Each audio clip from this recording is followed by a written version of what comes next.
Alright guys, today we're here to talk about the Oculus Quest, specifically a feature that's being touted by Oculus called the Oculus Link. Basically what this is you take your Oculus Quest, you plug in a cable to it, you plug it into your PC, and now you're basically playing Rift-like experiences on the Quest. But, does it actually work? And what do you need to actually get this all set up and going? Let's go ahead and dive into the video. Gaming tech, eating brekkie is the gaming tech, going for a recce is the gaming tech, techie is the gaming techie. Alright guys, welcome to my video on the Oculus Link. Now I've been putting this thing through its paces for the last couple of weeks here, testing this out. As you guys know, I also own a Rift S, and I've always owned a Oculus Quest as soon as it came out as well. Obviously this is primarily a device that you use without being tethered at all, and then the Oculus Rift S is what you use on your PC to play PC heavy games and do those sorts of things. So two very different devices, but now there's a feature that came out called the Oculus Link. And what is the Oculus Link? Well, it's pretty simple. It lets you take the Oculus Quest, which is supposed to be used tetherless with no wires at all, and now lets you connect a cable, which I have mine right here. You connect a USB-C to USB 3.0 cable straight into your computer, so obviously the 3.0 to your computer, and then the other end of the USB-C cable to the actual Quest, and you're essentially then turning the Quest into a Rift S or a Rift, because now you're able to play PC games with all the graphical, all the graphical fidelity and all that stuff with the Quest and the Quest controllers, like if you had a Rift S. But does it work, and what do you need to do it? Well, that's exactly what we're going to talk about in this video. So, what you need to actually do this. So the first thing you need to make sure is that you actually have the correct software version. So on the Oculus Quest, if you go to Settings and then About, you're going to see the version that you're running on the Oculus Quest. It needs to be 11.0 or higher. So you need to make sure that's installed first. And then you also need to have the latest update on the software side as well, on the Oculus software. So as far as that goes, you don't need to be in the public test channel anymore. The feature's actually now available, and I think if you go into the public test channel right now, at least the last time I tried it like 3 or 4 days ago, it actually breaks the Quest Link with the PC, because I guess it's looking for some other version on the Quest that isn't available yet to anyone. So actually don't be on the test channel, at least until there's another update on the Quest that makes it work, because right now it wasn't working for me that way. So on the Oculus Quest, you want to be on 11.0 or higher, which is the regular version. Like I said, no beta or anything. And the same thing on the PC, no public test channel, just update to whatever the newest one is if you haven't already. And that takes care of the software side. Of course, the next thing you need is the actual cable. I have the Anchor version here. It's the one recommended by Oculus. I'll leave the link down in the description below. It is a 3-meter cable. It is basically the only one that I have come across that actually works. The one in the box with the Oculus Quest does not work. You need to get this the Anchor one that I have here. It's only a few dollars, and as we've come to find out by testing different cables and stuff, there's a reason why the Oculus folks are actually going to be making their own later this year. So obviously at some point in December they're apparently going to release this. It's going to be $80, which obviously is a hefty price, but there is no good 5-meter cable that's actually going to let you play with the Oculus Quest on your PC, and it also needs to charge the device because it's connected, so it's providing power and also bringing over all that video feed and everything. And there's apparently no cables on the market that can do it reliably over 3 meters. This being the only one by Anchor that does it at 3 meters, but there really isn't anything out there for 5 meters, which is why the Oculus folks are developing their own. So I'm looking forward to that, because obviously 3 meters is not very long. You definitely need a longer cable to be able to move around. The other thing to note, obviously this is in beta currently, so not every single graphics card is actually being supported right now. You can see the little graphic I'm putting up on the screen right now for what is currently being supported. All the 20 series cards are being supported. The 10 series cards are all being supported, but there are some graphics, as you can see on here, that are not supported. So they will be updating, and there will be more support for different cards and different processors and stuff that are going to be coming in the future. That's why this is a beta. So just keep that in mind. If your graphics card is not on this list, or it's marked off as not working right now, it doesn't mean it never will. It just means it doesn't right now. So we talked about the setup. The setup is pretty easy. You turn the Oculus Quest on. You plug in the cable. You open up the Oculus software on the PC, and then you plug in the USB 3 onto your computer.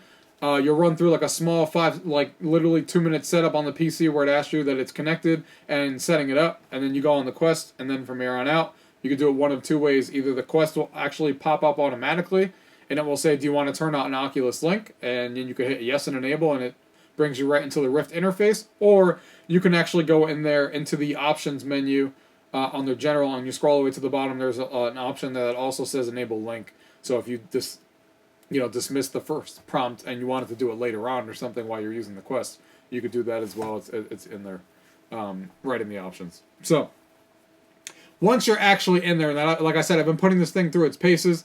The games that I've been trying on here, I tried Beat Saber, I tried Robo Recall, I tried Sports Scramble, I tried VR Sports Challenge, I believe is what that one was called. Basically trying to do different games that actually require different kind of movement and see how if there was any lag or any latency or anything like that. And I'm proud to report that I'm really impressed with the Oculus Link. Once you get in there and things are working like they should, it is basically flawless right now. Even in its beta stage, like I played the almost flawless is what I'm going to say, almost flawless, and I'll get to why in a minute.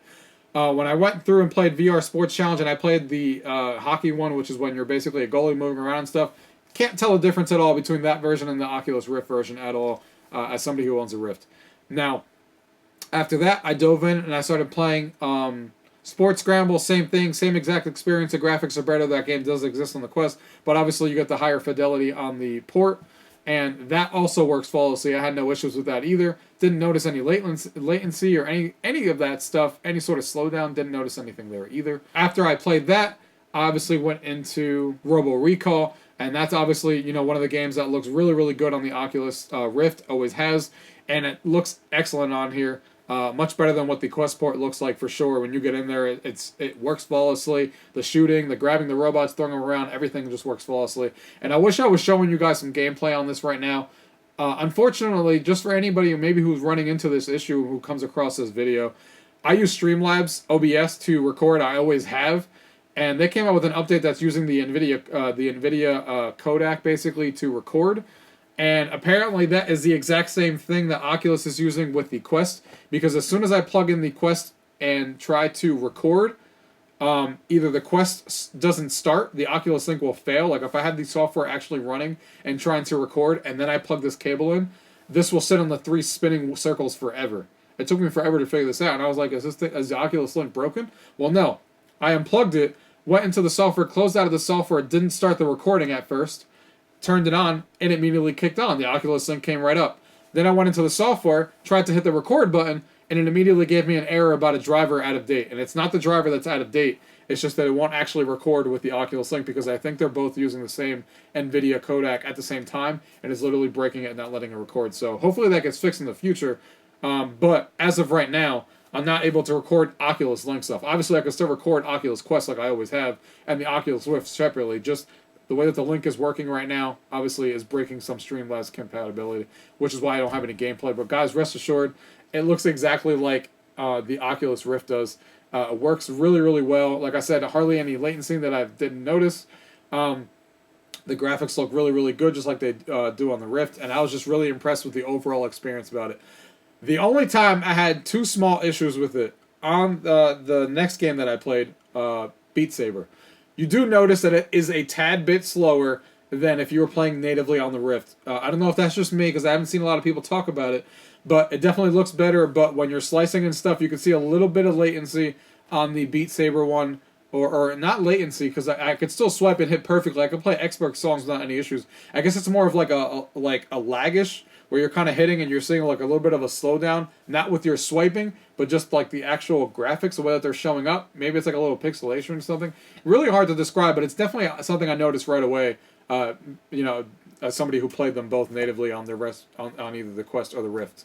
And then Pistol Whip, one of the other games I tried, obviously has some compatibility issues, which is why this is still in beta, because for me, and this is not happening to everybody, because I looked on the forums and a couple of other people were talking about it on Reddit, but some people commented right at the person on Reddit and said, I don't have that issue and it works perfectly fine for me. So something weird is going on there, but basically when I open up Pistol Whip, it starts off normally, and as soon as I start moving my head to select something on the menu, it becomes into like a fishbowl effect, and it zooms in on the center, and I can't actually do anything or play the game at all. So some weird thing going on with Pistol Whip that hopefully either I figure out, and there's a few other people reporting it out there. It must be some sort of bug in there. But most of the other games, I just try a few other random games. I started Star Wars Immortal, a bunch of other games that I tried on there randomly, and they all seem to work really, really well on the Oculus Link. Those are the only two games that I noticed stand out with something was a little bit weird with them.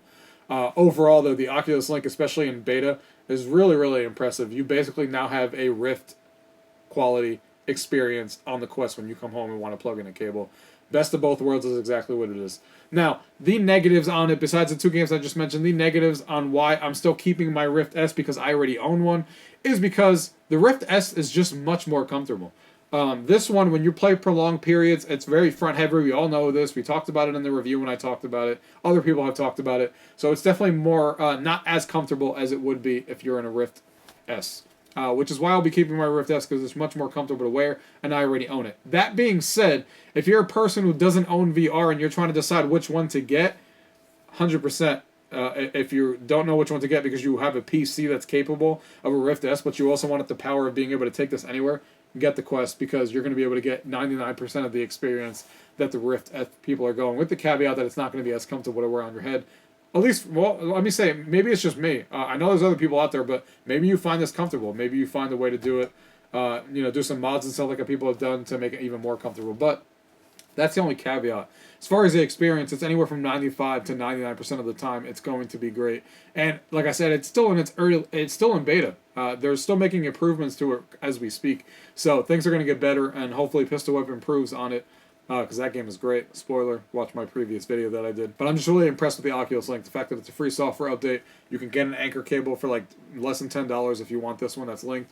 Or, like I said, wait for the Oculus cable to get a 5-meter cable to get some more slack, which I'll definitely recommend you do to get more slack. I don't know if I'm going to be getting the cable. I have no reason. Obviously, as somebody who's keeping the Rift S, I have no reason to use the Quest on my PC. I just wanted to test this out for science for you guys.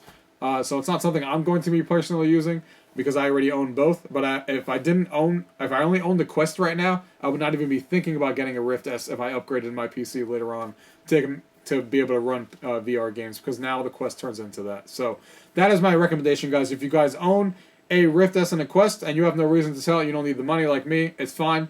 I keep the Quest because it's more comfortable. Play that on PC, keep this on portable. But if you don't have any right now, 100%, I would recommend the Quest to anybody. And then if you have a beefier PC later on down the road, you usually just connect the cable to your PC, and you have a Rift basically in your hands. So really, really awesome stuff, guys, as far as that goes. And let's not forget that this also works not with just the Oculus PC software, but it also works with all Steam VR games as well. So awesome that all that stuff works and everything works as it should. So guys, that's everything we need to talk about with the Oculus Link. If there's anything I left out or anything you guys want to know about, leave those questions down below. Like I said, I'll leave the link down below to the actual cable that is recommended by Oculus right now. So look for that down below. If you gues have any questions, leave them down below. If not, thank you guys for watching. Till next time. Tech, gaming techie is the gaming tech. Gaming techie, gaming tech. Eating brekkie is the gaming tech.